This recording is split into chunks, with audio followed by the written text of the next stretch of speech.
September 17th, 1944, 0642 hours, the outskirts of a village called Merbrugge in Belgium, and the dawn is not breaking so much as bleeding through a sky the color of old bruises, purple and grey, and shot through with the orange glow of fires that have been burning for 3 days now, the air thick with the smell of cordite and something else, something sweeter and more terrible, that Private First Class Harold Edward Murray has learned to recognize as the smell of human beings decomposing in the September heat. He is 26 years old, born in Saskatoon, Saskatchewan, and he is crouched in a shell crater that was made sometime in the night by a German 105mm howitzer round, the earth around him still warm from the explosion, and his hands, the hands that his mother always said were made for healing, are covered in blood that is not his own, blood that has dried to a brown crust under his fingernails and in the creases of his palms, and which he has stopped trying to wash off, because there is always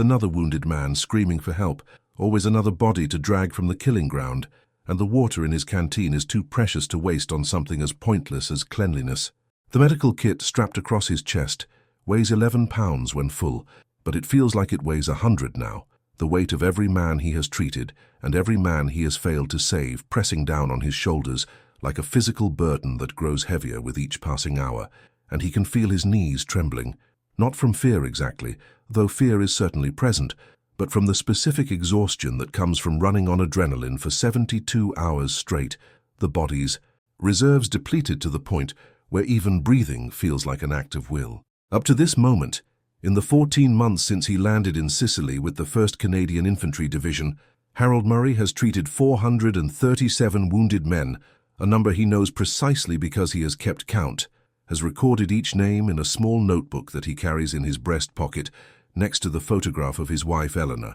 a habit that began as a way to honor the men he helped and has become something else, something closer to an obsession, a compulsive need to quantify the unquantifiable, to impose order on chaos through the simple act of writing names in columns. Of those 437, 63 died, despite his efforts, died while he was applying pressure to wounds that would not stop bleeding, died while he was searching for morphine syrettes in a kit that was never full enough, died while he was telling them that they would be fine, that help was coming, that they just needed to hold on a little longer. Lies that came easily now because the alternative was to tell a dying man the truth. And what possible good could the truth do for someone whose intestines were spilling out onto the Belgian mud? But now something different, something that sits in his stomach like a stone and makes the familiar terror of combat seem almost manageable by comparison. In exactly 4 hours and 18 minutes, as the Allied advance pushes toward the Leopold Canal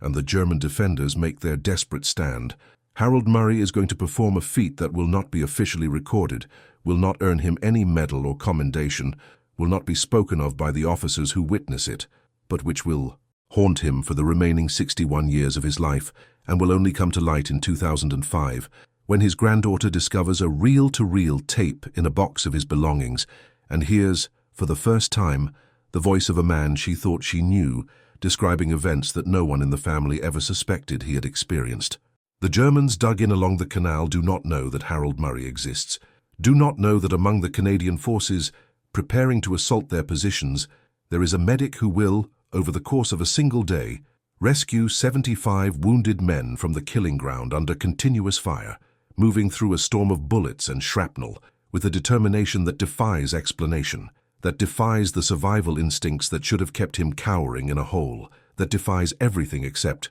the strange, terrible calculus of a man who has decided that saving others is the only way to save himself. They expect the Canadians to advance in predictable waves, to be cut down by the interlocking fields of fire that have been prepared over weeks of defensive construction, to die in the same mathematical progression that has defined infantry warfare since the invention of the machine gun. And they are not wrong about any of this. The Canadians will advance and they will be cut down, and the mathematics of death will function exactly as predicted, but what the Germans cannot predict, what no one can predict, is the presence of a single medic who will turn the killing ground into something else, a space where wounded men have a chance, however small, of survival, and whose actions will save lives that should by all rights have been lost. The advantage the Canadians possessed was not numerical, not in this sector, where they were outnumbered nearly 2 to 1 by defenders who had the benefit of prepared positions and superior knowledge of the terrain, and it was not technological, not when both sides were using weapons that had been refined through 5 years of continuous warfare to a state of lethal efficiency, and it was not even tactical, not when the assault plan called for a frontal attack across open ground against an entrenched enemy, the kind of attack that military academies use as examples of what not to do. They had something else, something that could not be quantified or planned for, something that emerged from the chaos of battle like a force of nature. They had Harold Murray, a man who had already died inside, who had watched so many men die that the concept of his own death had lost its power to terrify him, who moved through the firefight with the calm deliberation of someone who had nothing left to lose and therefore nothing left to fear, and whose medical kit, restocked 4 times over the course of the day from the bodies of fallen comrades, became the thin membrane between life and death for 75 men who would otherwise have bled out in the Belgian mud. To understand why what happened at Moorbrugge represented such a profound psychological rupture for Harold Murray, a rupture that would not begin to heal until decades after his death, when his family finally understood what he had carried, you have to go back to the beginning, back before the war, back to a childhood in Saskatoon where a boy with gentle hands learned that healing was a calling and killing was a sin, and where neither lesson prepared him for the reality of being a combat medic. In the most violent conflict in human history, the German defensive doctrine along the Leopold Canal was a refinement of principles that had been developed through years of fighting on the Eastern Front, a doctrine called elastic defense, or elastische Verteidigung, which emphasized the use of strong points and mobile reserves rather than continuous trench lines, allowing defenders to absorb the initial shock of an attack and then counterattack with concentrated force against an enemy that had become disorganized in the assault. The architect of this doctrine, at least in its application to the Western Front, was Field Marshal Walter Model, a man known to his troops as the Führer's fireman for his ability to stabilize collapsing sectors, and who had implemented a defensive system along the canal that was designed to maximize Canadian casualties while minimizing German exposure, a system of interconnected bunkers and trenches that allowed defenders to withdraw from positions under heavy bombardment and then reoccupy them once the artillery lifted, presenting the advancing infantry with resistance that seemed to regenerate like a hydra's head. The fundamental assumptions of this doctrine were 4. First, that artillery preparation, no matter how intense, could not destroy all defensive positions, and that survivors would be sufficient to impose unacceptable casualties on attacking infantry. Second, that attacking troops would be forced to cross open ground that had been pre-registered for mortar and machine gun fire, creating kill zones from which escape was nearly impossible. Third, that the psychological strain of advancing under fire would cause attacking units to bunch up, seek cover and lose momentum, allowing defenders to concentrate fire on static targets. And fourth, that medical evacuation would be impossible in the kill zone, meaning that wounded attackers would either die where they fell or consume additional resources as their comrades tried to rescue them, further degrading the combat effectiveness of the attacking force. These assumptions were not unreasonable. They were based on hard experience from Kursk and Kharkov and a dozen other battles where the German army had learned to trade space for time and casualties for survival, and in most circumstances they would have been validated once again at Moorbrugge, except that the fourth assumption, the assumption about medical evacuation, was about to be proven catastrophically wrong by a single man with a red cross on his helmet and a determination that bordered on insanity. The German commanders trusted in the mathematics of their defensive system with a confidence that was almost religious in its intensity, trusting numbers that had been proven in blood. A properly sighted MG-42 machine gun could cover a front of 400 meters with interlocking fire, delivering 1,200 rounds per minute in bursts that made the air itself seem to vibrate. A single 81mm mortar could drop 20 rounds per minute into a pre-registered kill zone, each round producing a lethal radius of 20 meters. A defensive position constructed according to Wehrmacht engineering standards could survive direct hits from anything smaller than a 155mm howitzer and continue to function at 60% effectiveness even after sustaining significant damage. They had the reports from previous engagements, the after-action assessments that documented Canadian attacks broken against similar defenses at Ortona and the Hitler Line, and a dozen nameless crossroads and villages, and they had seen with their own eyes how attacking infantry wilted under sustained fire, how the bravest soldiers eventually sought cover,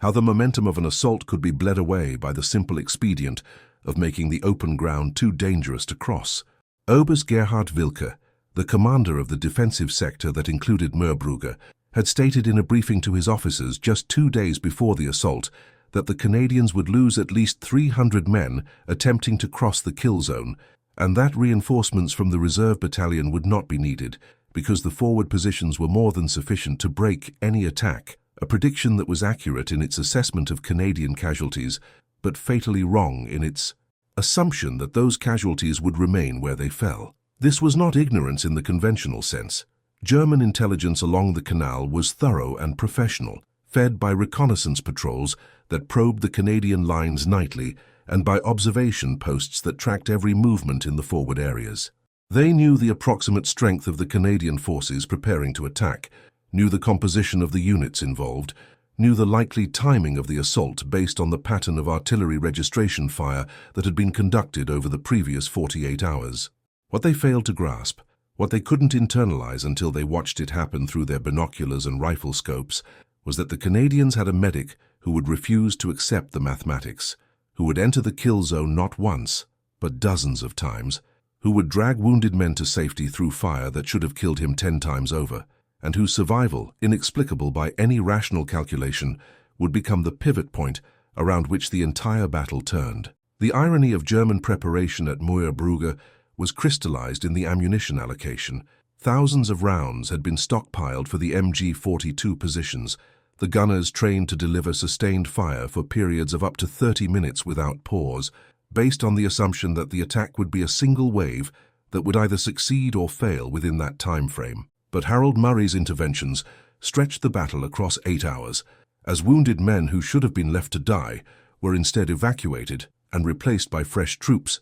the assault regenerating itself in ways that the defensive doctrine had not anticipated, the ammunition stocks depleting faster than predicted, because there were always more targets, always more Canadians emerging from the smoke and the chaos to continue the attack that should have ended in the first hour. The defenders found themselves fighting not a single battle, but a series of battles, each one smaller than the last as their own casualties mounted and their ammunition dwindled. And by the end of the day, the positions that were supposed to be impregnable had been overrun, not by superior firepower or brilliant tactics, but by the stubborn refusal of a single medic to let the wounded die, a refusal that kept the attack alive long enough to exhaust the defense. But before the bullets and the blood, there was the man, and Harold Edward Murray was not born to be a hero, was not born with any particular courage or strength that set him apart from his peers, was born instead with a sensitivity that his father considered a weakness and his mother considered a gift, a boy who cried when animals were hurt and who spent hours in the garden watching insects and birds with a fascination that his siblings found incomprehensible. Born on April 23, 1918, in Saskatoon, Saskatchewan, the fourth of 6 children to Robert Murray, a grain elevator operator who worked 12-hour shifts 6 days a week and came home smelling of wheat dust and exhaustion, and Agnes Murray née Stewart, a woman of fierce Presbyterian faith who had lost 2 brothers in the Great War and who saw in her youngest son's gentleness a sign that perhaps God had finally decided to spare her family from the violence that had claimed so many of their generation. Harold's childhood was defined by the rhythms of the prairie, the endless wheat fields that stretched to the horizon in every direction, the brutal winters that killed livestock and froze pipes and made every day a struggle for survival, the brief explosive summers when the world came alive and the sky seemed to stretch forever, a canvas of blue that made him feel simultaneously insignificant and connected to something vast and eternal. He was not a strong child, not in the physical sense that his father valued, and he endured the mockery of his older brothers with a stoic acceptance that was mistaken for weakness but was actually something else, a patience that came from understanding that strength took many forms and that the form his father recognized was not the only one that mattered. His mother recognized his gifts before anyone else, saw how he would spend hours tending to injured birds that had struck the windows of their farmhouse, how he would carefully splint broken wings with twigs and strips of cloth, how he would keep vigil over his patients with a dedication that bordered on obsession, and she told him, when he was 12 years old and weeping over a sparrow that had died despite his efforts, that God had given him healing hands and that someday those hands would save lives. He believed her, believed with the simple faith of a child that his purpose in the world was to heal, and this belief shaped every decision he made from that moment forward, guiding him toward a career in medicine that his family could not afford, but that he pursued anyway, working nights at the grain elevator to pay for correspondence courses in anatomy and first aid, studying by kerosene lamp until his eyes burned and his head ached, driven by a vision of himself as a doctor, a healer, a man, who would repay his mother's faith by spending his life saving others. The reality, as it so often does, intervened before the dream could be realized. The Depression hit Saskatchewan harder than almost anywhere else in Canada. The combination of drought and falling wheat prices, reducing families that had been comfortable to desperate poverty, and Harold watched his father's spirit break as the elevator cut hours and then cut workers and then closed entirely, leaving Robert Murray with nothing but his pride and his bitterness and his conviction that the world was fundamentally unfair to men who worked hard and played by the rules. Harold dropped out of school at 16 to help support the family, taking whatever work he could find, farmhand and stockboy and delivery driver, jobs that paid pennies and demanded hours that left no time for studying, and he watched his dream of medical school recede into the distance like the horizon he had gazed at as a child, always visible but never reachable. He met Eleanor Thompson at a church social in 1938, a schoolteacher, 3 years his junior, with brown hair and a laugh that made him feel for the first time in years that the future might hold something other than grinding poverty and disappointment, and they were married 6 months later in a ceremony attended by 37 people in the same Presbyterian church where Harold had been baptized. Eleanor understood his dream, encouraged him to continue his studies even as they struggled to make ends meet on her teacher's salary and his irregular income, and she was the one who suggested, when war broke out in September 39, that the army might be his path to medicine, that the Royal Canadian Army Medical Corps would train him as a medic, and that after the war, with the skills he learned and the money he saved, he might finally be able to attend medical school and become the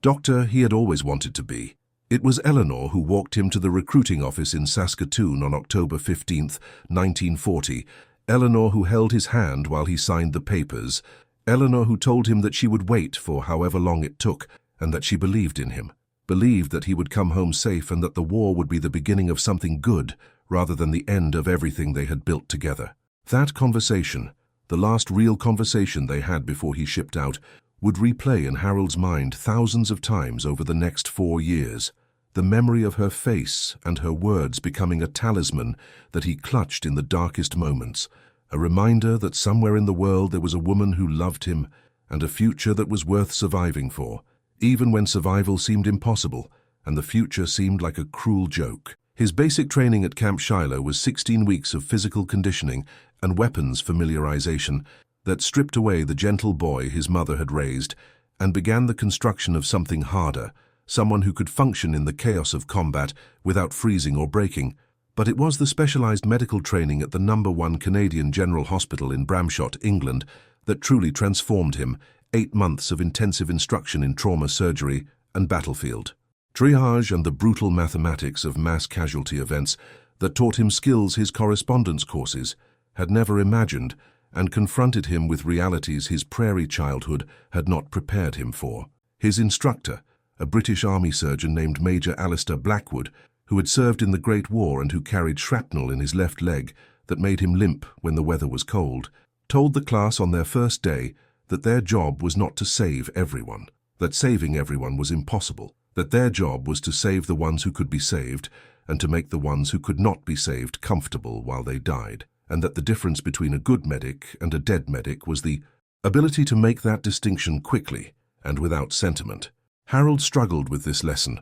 struggled with the cold calculus that treated human beings as problems to be solved rather than souls to be cherished, and he wrote to Eleanor about it in letters that he carefully censored before sending, letters that spoke of his confusion and his doubt without revealing the specific images that haunted his sleep, the training films that showed wounds he had never imagined, the practice exercises that used pig carcasses to simulate the damage that artillery could do to human flesh, the slow erosion of his belief that healing was always possible if you just tried hard enough. His first experience under fire was in Sicily, July 20th, 1943, a skirmish on the road to Enna that lasted perhaps 20 minutes, but which compressed a lifetime of education into a span of time that seemed both endless and instantaneous. And he remembered crouching behind a low stone wall while bullets cracked overhead, remembered the scream of a corporal named Jenkins who had been hit in the stomach, remembered running toward the sound without consciously deciding to move, his body acting on training while his mind recoiled in terror.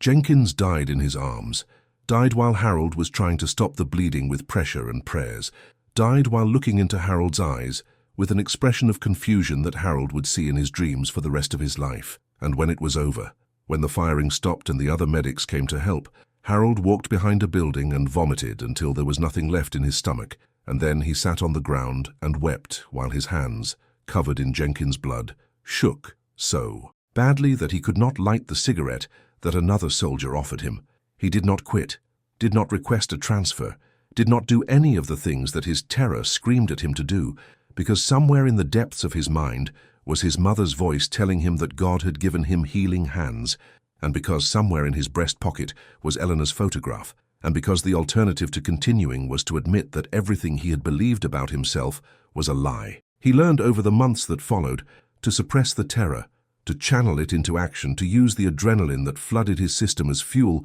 for the impossible tasks that combat demanded, and he progressed from incompetent and terrified to adequate and functioning to proficient and valuable, a medic whose steadiness under fire earned him the respect of soldiers who had initially dismissed him as too soft for the work. The moral weight of his role crystallized during the Italian campaign, in a moment that would stay with him longer than any other, a moment that he never spoke of to anyone until the recording that would be discovered 60 years later captured his voice, describing it in fragments and whispers. It was October of 1943, somewhere in the mountains south of Cassino, and his unit had taken a German position after heavy fighting, and among the enemy dead was a medic, a young man perhaps 20 years old, with red crosses on his helmet and his armband just like Harold's, and Harold stood over the body and felt something shift inside him, a recognition that the man at his feet had been doing the same job he was doing, had been trying to save lives just as he was trying to save lives,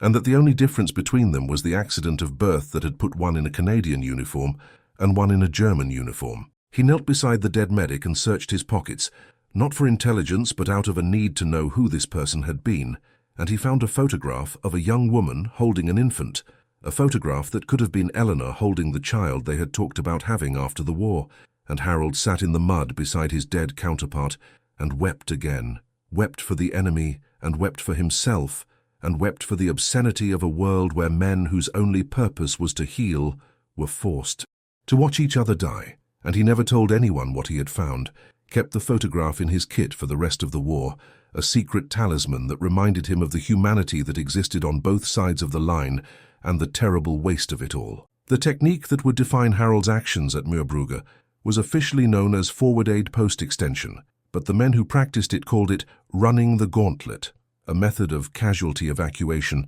that violated every principle of self-preservation and which was only employed when the alternative was to let wounded men die within sight of safety. For the medical corps planners who designed the system, it was a theoretical framework for extreme situations. For Harold Murray, it would become a way of life and a path toward a trauma so profound that he would spend 60 years refusing to acknowledge it existed. The medical kit that Harold Murray carried into battle was officially designated the Medical Orderly's Haversack Mark III, a canvas bag measuring 14 inches by 10 inches by 6 inches that contained, when fully stocked, the difference between life and death for dozens of men, a portable emergency room compressed into a space smaller than a shoebox and weighing 11 pounds that felt like 100 after 8 hours of continuous movement through terrain that the human body was never designed to traverse. The contents were standardized across the Canadian Army Medical Corps, each item selected through years of trial and error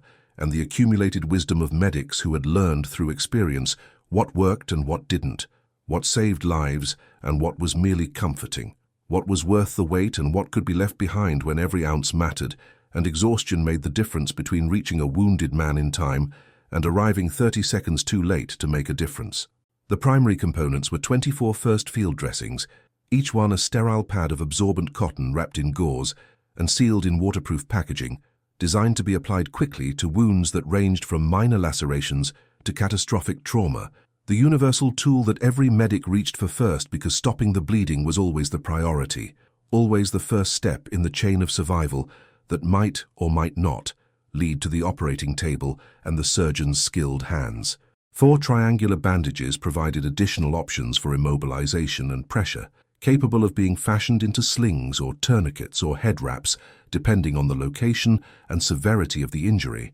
their versatility making them invaluable in situations where the wound didn't match anything the training manuals had anticipated. 6 morphine syrettes, each containing a half-grain dose of morphine tartrate in a small collapsible tube with an attached hypodermic needle, represented the medic's primary tool for pain management, the merciful intervention that could transform a screaming, thrashing casualty into a calm patient capable of being transported. Though the supply was never adequate for the demand, and Harold had learned to make agonizing decisions about who received the precious drug and who would have to endure their pain without relief. 2 bottles of sulfanilamide powder, the miracle drug that had revolutionized wound care by preventing the infections that had killed more soldiers in previous wars than the wounds themselves, were dusted liberally into every open injury regardless of severity, the white powder becoming as familiar a sight on the battlefield as blood itself. A tourniquet, scissors, safety pins, a roll of adhesive tape, and a small bottle of iodine completed the standard loadout,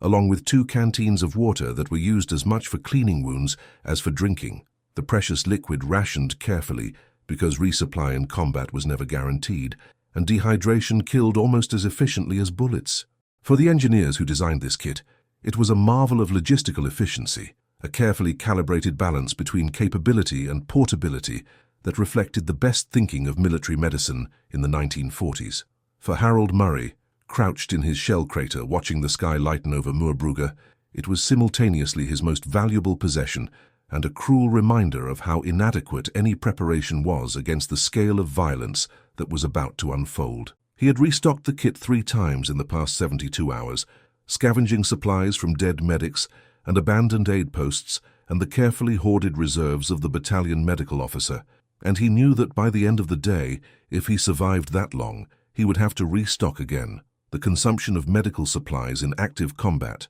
far exceeding anything the planners had anticipated, the neat columns of numbers in the logistics tables bearing no relationship to the reality of wounds that wouldn't stop bleeding and men who wouldn't stop screaming. The technique of forward casualty evacuation that Harold would employ at Moorbrugge had evolved through a process of deadly trial and error that stretched back to the earliest days of the war, a process that had killed dozens of medics before the survivors figured out what worked and what got you killed. The fundamental problem was simple to state and nearly impossible to solve. Wounded men in the open could not be left to die, but the act of reaching them exposed the rescuer to the same fire that had wounded them in the first place, creating a calculus of risk that different medics resolved in different ways depending on their training, their experience, and their psychological makeup. The official doctrine called for medics to wait until fire had been suppressed before attempting evacuation, to use available cover and concealment, to move in short rushes from one protected position to another, to prioritize casualties based on severity and survivability, rather than proximity or personal connection, a set of rules that made perfect sense in the classroom and which dissolved into meaninglessness the moment the bullets started flying and the screaming started. Harold had learned through 14 months of combat that the official doctrine was a useful starting point, but not a reliable guide, that survival depended on intuition and timing, and a kind of tactical awareness that could not be taught, but only developed through experience, the ability to read the rhythm of a firefight and identify the moments when movement was possible and the moments when movement was suicide. He had learned to distinguish between the sounds of different weapons, to know that the distinctive ripping canvas sound of an MG42 meant he had perhaps 2 seconds to move before the gunner adjusted his aim, to understand that mortar fire came in patterns that could be predicted if you paid attention, to recognize the subtle changes in intensity that indicated a lull in the fighting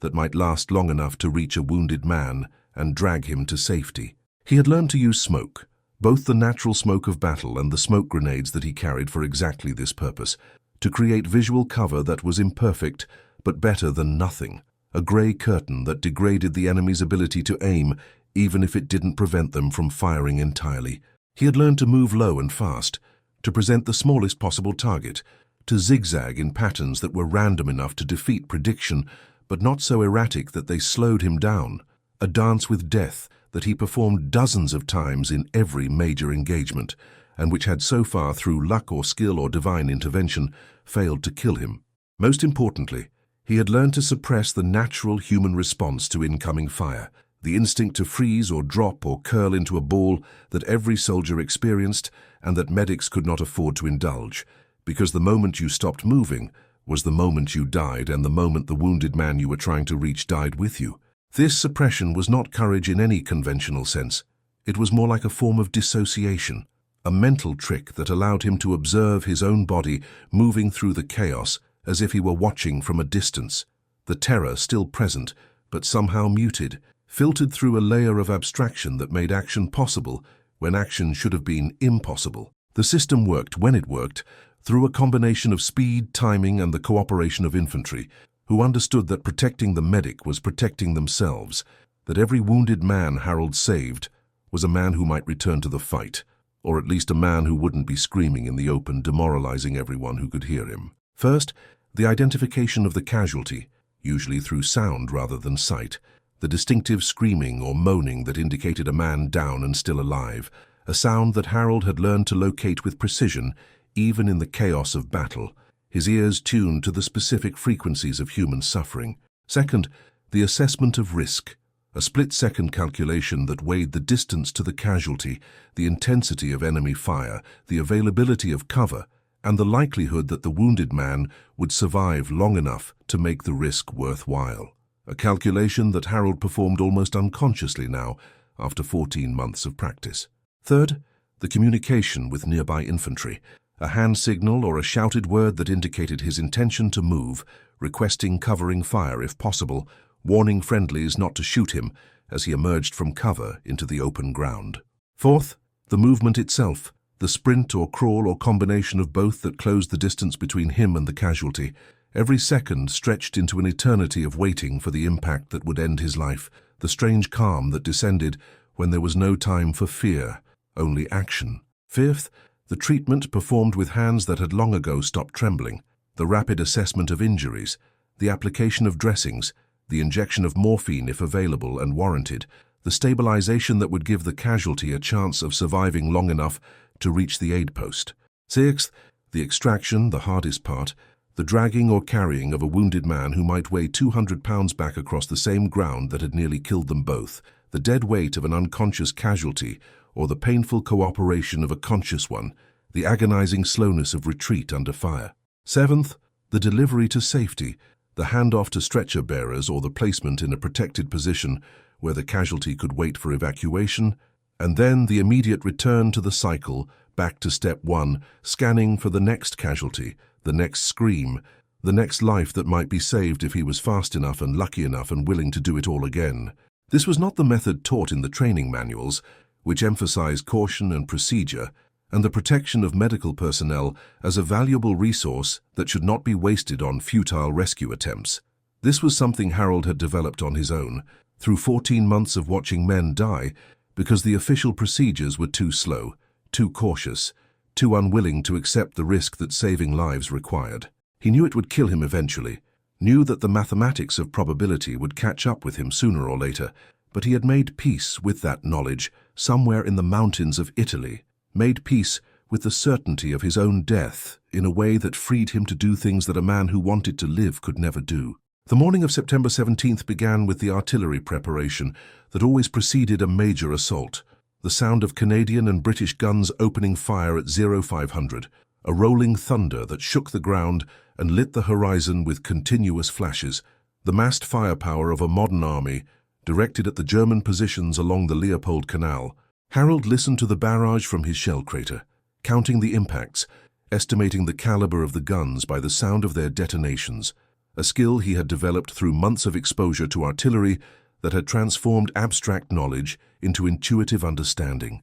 and he knew from the intensity and duration of the fire that this was going to be a major push, that the battalion was being committed in force, that the day ahead would be long and bloody and would test every skill he had developed, and every limit he had learned to transcend. The German response came within minutes, their own artillery opening up on the Canadian assembly areas, the distinctive whistle of incoming shells that Harold had learned to interpret almost before the sound registered consciously, and he pressed himself into the bottom of his crater as explosions walked across the landscape around him, each impact sending shock waves through the earth that he felt in his bones, the fundamental rhythm of industrial warfare that reduced human beings to spectators. In a contest between machines, a shell landed perhaps 30 meters to his left, the blast close enough to shower him with dirt and debris, close enough to leave his ears ringing and his vision swimming, and when he raised his head after the debris stopped falling, he saw that the crater where 2 riflemen had been sheltering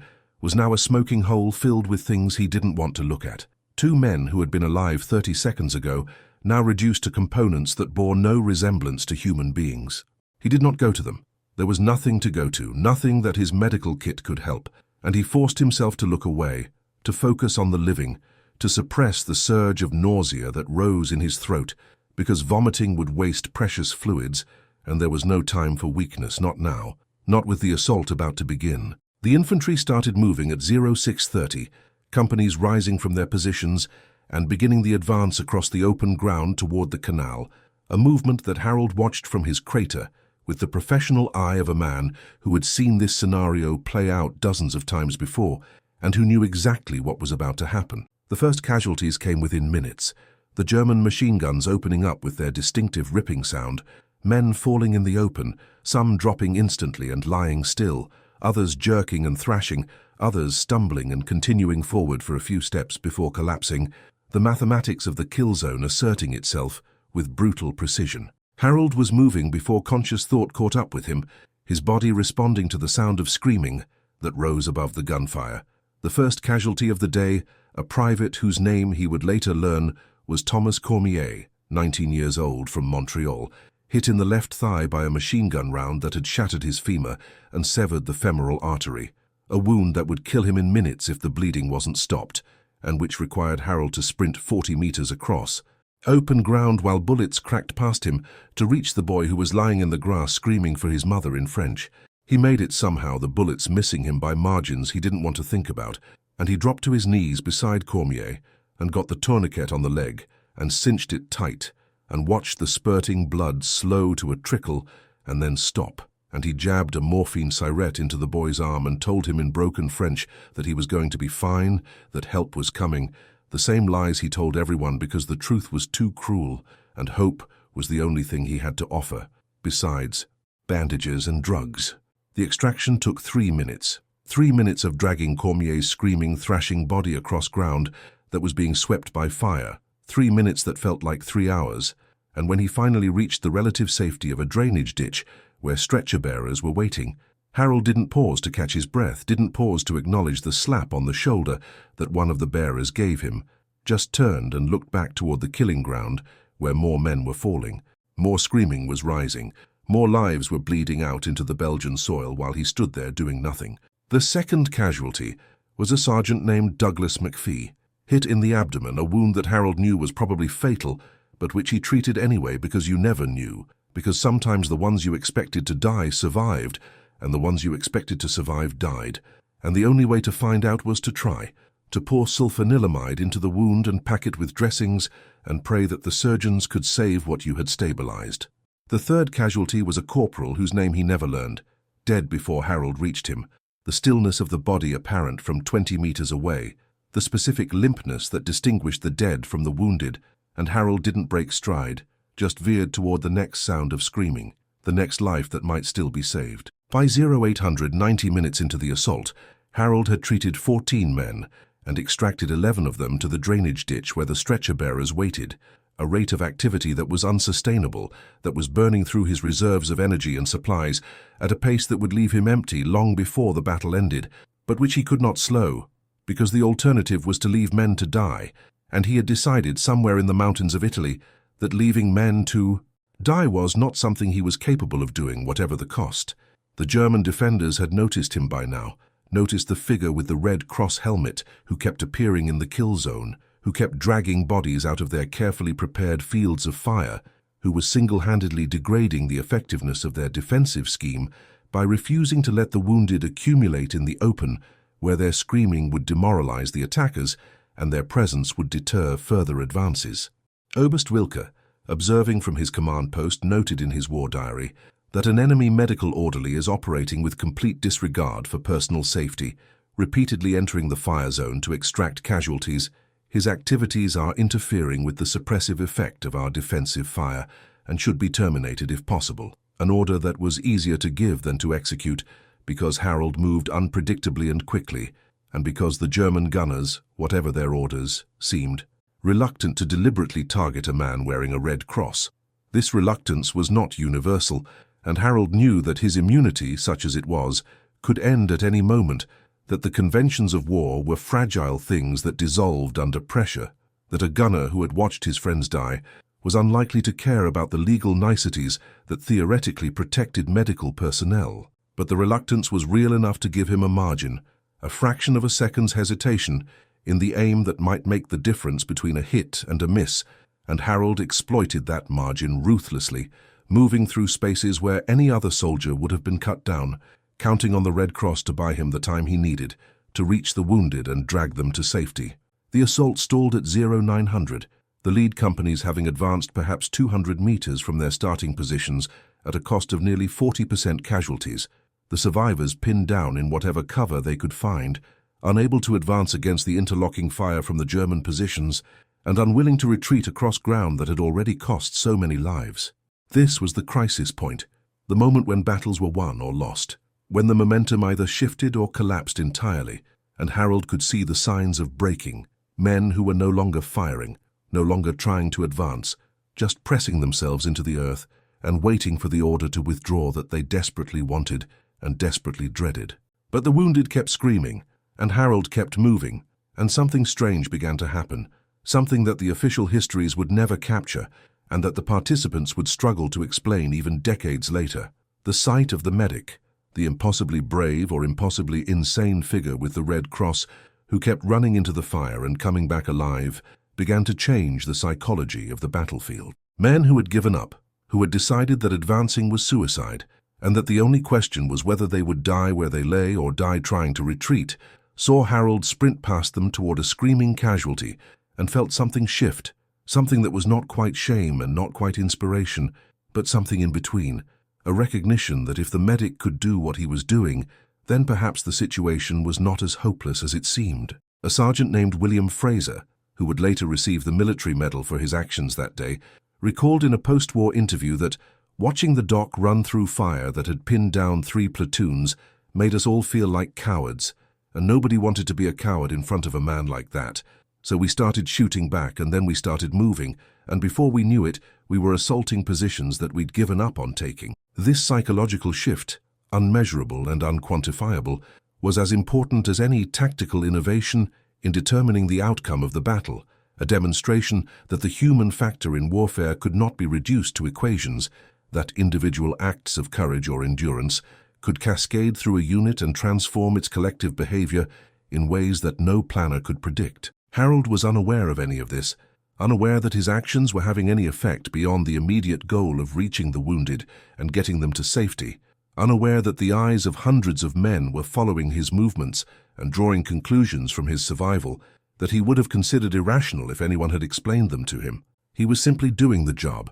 the only job he knew how to do, the job that his mother had told him God had given him the hands for, and if that job required him to run into fire that should have killed him, then that was what he would do, because the alternative was to be something other than what he was, and he had stopped being capable of that transformation somewhere between Sicily and Belgium, somewhere in the long, bloody months that had hollowed him out and filled him with something that was not quite courage and not quite insanity, but which served the same function as both. By 10:23 hours, the battle for the approaches to the Leopold Canal has settled into an ugly, grinding stalemate, the kind of prolonged attritional exchange that chews up men and material without producing clear movement on the map, and yet within that apparent deadlock, something unprecedented is unfolding, measured not in meters gained or lost, but in the number of men who are still breathing, solely because Harold Edward Murray refuses to accept what everyone else on the field considers inevitable. The kill zone between the Canadian start line and the German positions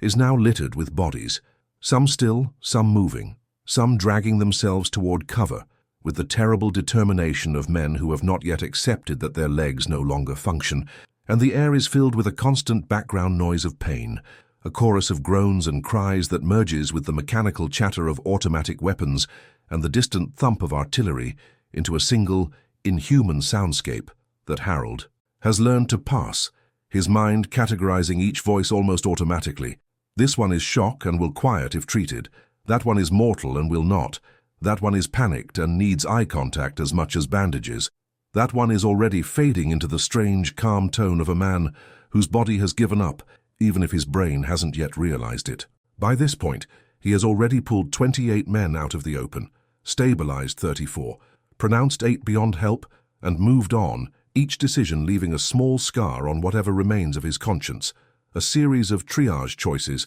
that will replay in his mind for decades, each no balancing out a yes in a ledger that has nothing to do with any God he was taught about in the Presbyterian church on the prairie. The forward aid post behind the lines has become a grotesque parody of a hospital, a ditch partially covered with tarpaulins where 2 overworked medical officers and a handful of orderlies work in conditions that would horrify any civilian doctor, cutting away uniforms stiff with dried blood, probing for exit wounds with fingers that shake from fatigue and caffeine, making snap decisions about who gets immediate surgery and who gets tagged expectant, a word that means expected to die, and, which is, for Harold, a red line he cannot cross when he is in the field. At 10:26, a new factor enters the already impossible equation. The battalion's radio nets crackle with reports of a German counterattack forming up on the far side of the canal, infantry and perhaps armor massing to hit the Canadians while they are still disorganized and pinned in front of the positions they have failed to take,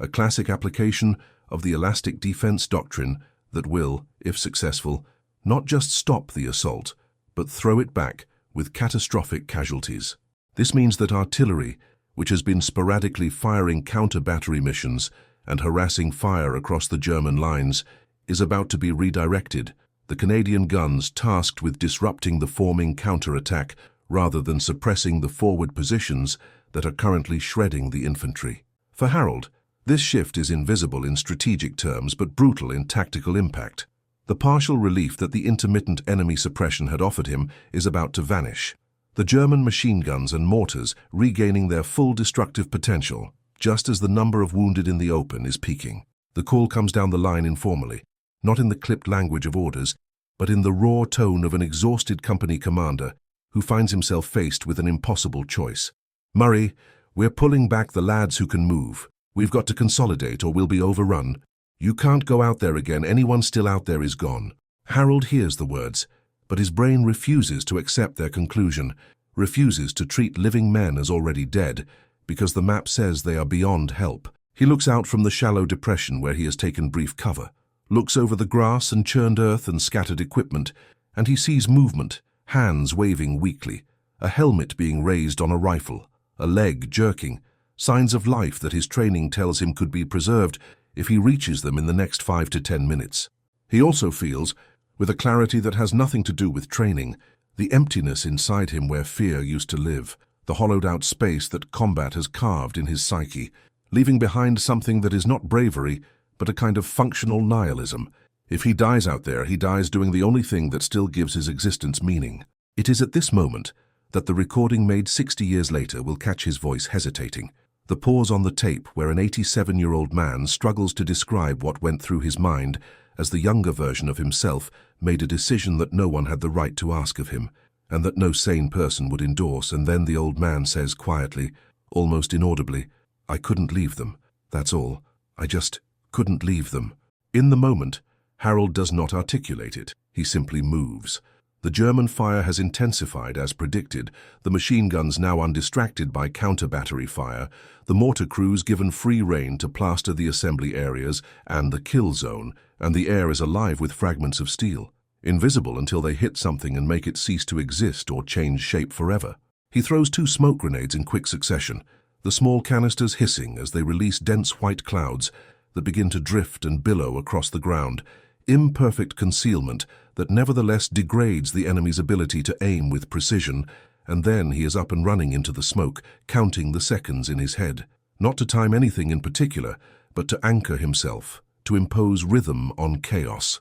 1, 2, 3, drop, listen, move. The first man he reaches is lying on his back, blood soaking his battle dress from a wound in the chest that bubbles with each shallow breath, the telltale froth of a punctured lung, and Harold knows he has maybe 10 minutes to get this man to the aid post if he is going to live, less if he doesn't seal the wound now. He slaps a field dressing over the entry wound, probes quickly for an exit and finds none, curses under his breath and pulls a second dressing from the kit, improvising an occlusive seal with tape and the plastic wrapper, creating a flutter valve that will, if he's lucky, prevent the man from drowning in his own blood. There's no time for morphine, breathing is already hard enough, and depressing the respiratory drive could kill him faster. "You are going to be all right," Harold lies because the truth is useless here, and he hooks his hands under the man's webbing and begins to drag, feet digging into the mud, every muscle in his back and shoulders lighting up with pain that he will only fully register days later when the adrenaline finally leaves his system. The journey back to cover is a nightmare of near misses and impacts, bullets snapping overhead, mortar fragments whining like angry hornets, the weight behind him alternating between resistance and limp acquiescence as the wounded man drifts in and out of consciousness, occasionally crying out when the movement jars the wound, each cry a reminder that if Harold slows down, he will die within earshot of safety. It takes 2 minutes that feel like 20, but they make it, tumbling into the drainage ditch where other hands reach out to grab the casualty and pull him in, and Harold doesn't stop, doesn't pause to catch his breath or savor the small victory, just spins and looks back toward the kill zone where more shapes are still moving, more hands still waving. He makes the run again, and again, and again. By noon, according to later estimates pieced together from eyewitness accounts and Harold's own notebook, he has gone out into the open 22 times and brought back 21 men, one casualty dying in his arms halfway back, the light going out of his eyes so suddenly that Harold almost drops him from surprise, the transformation from person to object so abrupt that it feels like a physical blow. He does not write that man's name in the notebook right away. He will fill it in later from unit records when the chaos is over, because in the moment he cannot bear to commit to paper another failure, even one that any rational observer would say was inevitable and not his fault. The German defenders are watching this too, and the psychological effect on them is the mirror image of what it is on the Canadians. A machine gun team in a sandbagged position, commanded by Unteroffizier Karl-Heinz Bremer, has a clear field of fire on the kill zone and has been methodically engaging targets since the assault began, firing disciplined bursts, conserving ammunition, working the beaten zone with the efficiency and detachment of men who have long since accepted that they are instruments in a larger machine. Bremer will later write in a letter to his wife, found after the war in an archive, that there was one man, a medic, who ran out again and again.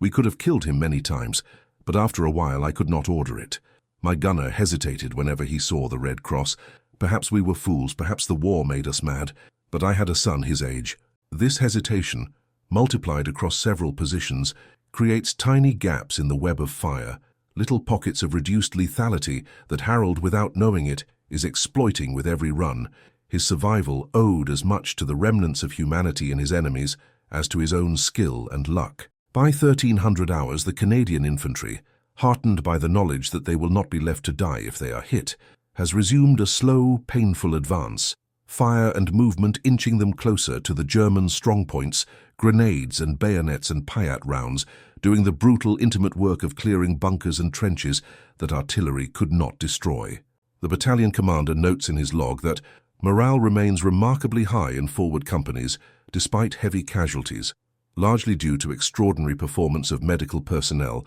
ensuring rapid evacuation of wounded. A sterile sentence that does not begin to convey the reality of what Harold's actions mean to the men whose blood is soaking into the Belgian soil. Harold is not aware of morale. He is aware of numbers. At some point in the afternoon, in a brief lull between waves of casualties, he ducks behind the shattered remains of a hedgerow and pulls out his notebook, the small sweat-stained volume that he has been carrying since Sicily, and he flips to a fresh page and starts a new column. 75, the number that will become legend in his family decades later, is not a goal he sets for himself. It is the number that emerges when he looks back at the tally at the end of the day. In the moment, He is chasing something else, something harder to define. He is chasing the point at which he will finally fail, the point at which his body will give out or the bullets will find him, the point at which the universe will tell him, with the cold finality of physics, that he has done enough, that he can stop. That point never comes. Instead, what comes is a kind of detachment that borders on the surreal, a sense that he is watching himself move through the battle from a distance, his body a tool executing tasks that his conscious mind is only loosely attached to, as if he has become his own ghost, haunting the killing ground in real time. He will describe this on the tape found in 2005 as like being underwater, hearing everything muffled, seeing everything slowed down, like I was already dead and just hadn't fallen over yet. And the psychologist who later listens to the recording will underline that sentence 3 times and write in the margin, "Classic dissociation." The 70th man he rescues is a German. It happens almost by accident. It is 14:10 hours, and the Canadian assault has finally reached the first line of German trenches, close quarters fighting erupting as men who have been shooting at each other from hundreds of meters away now find themselves face to face in narrow ditches filled with mud and fear and the smell of unwashed bodies. Harold is moving up with the second wave, his kit replenished once again from the forward aid post, when he hears a sound he has never heard from a German throat before, a word that cuts through the babel of English and French and shouted commands, "Sanitator! Medic!" He freezes for a second, his brain jolted by the familiarity of the plea, and he looks down into the trench and sees a German soldier clutching at a stump where his left hand used to be, blood pumping steadily from the severed wrist, his face grey with shock, his eyes locked on Harold's red cross like a drowning man locking onto a lifebuoy. For a moment, time seems to hold its breath. The Canadian infantry around the trench are still firing, still shouting, still clearing the position, and no one has noticed the German calling to their medic. Harold has a choice to make in that instant, a choice that has nothing to do with orders or doctrine, and everything to do with the vow he made as a 12-year-old boy in Saskatoon, with a dead sparrow in his hands. He jumps into the trench. The German flinches, expecting a bullet or a bayonet, but instead Harold is on one knee beside him, the tourniquet already in his hands, wrapping it around the upper arm, pulling it tight until the blood flow slows and stops. The German is shaking, his teeth chattering despite the September warmth, and Harold hears himself speaking in halting schoolboy German he didn't know he still remembered, telling the man, "Du lebst, du bist in Ordnung. You live, you are all right," lies that are the same in every language. A Canadian private, adrenaline still high from the close quarters fight, drops into the trench and raises his rifle, sees the German, sees Harold, and for a second the barrel wavers between them. "He's hit," Harold snaps, sharper than he's spoken all day. "He's a casualty. You shoot him and you shoot me." The private's jaw clenches, the conflict visible in his eyes, the desire for revenge wrestling with the remnants of training and decency, and then he lowers the rifle and climbs out of the trench, leaving Harold and the German alone for a brief, strange moment in the middle of the battle. Harold finishes the dressing, scribbles German on a tag along with the time and the nature of the wound, and then he waves to a pair of stretcher-bearers moving along the trench line, gesturing them over with a tired flick of his wrist. They look at the German, look at Harold, and one of them starts to protest, but Harold cuts him off with a look that brooks no argument. "He bleeds the same as we do," he says, and the bearers, who have watched him all day and owe him more than they can ever repay, nod and lift the German onto the stretcher, carrying him back toward the aid post, where the medical officers will treat him, according to the Geneva Convention and the dictates of their own battered consciences. This act, more than any other that day, will haunt Harold. Not because he regrets it, he doesn't, but because it forces him to confront the reality that he has spent months trying to suppress, that there is no moral difference between the men he is saving and the men his country has sent him to fight, that the line between friend and enemy is an abstraction that dissolves the moment you are close enough to see the color of a man's eyes as he begs you not to let him die. By 1600 hours, the battle is effectively decided.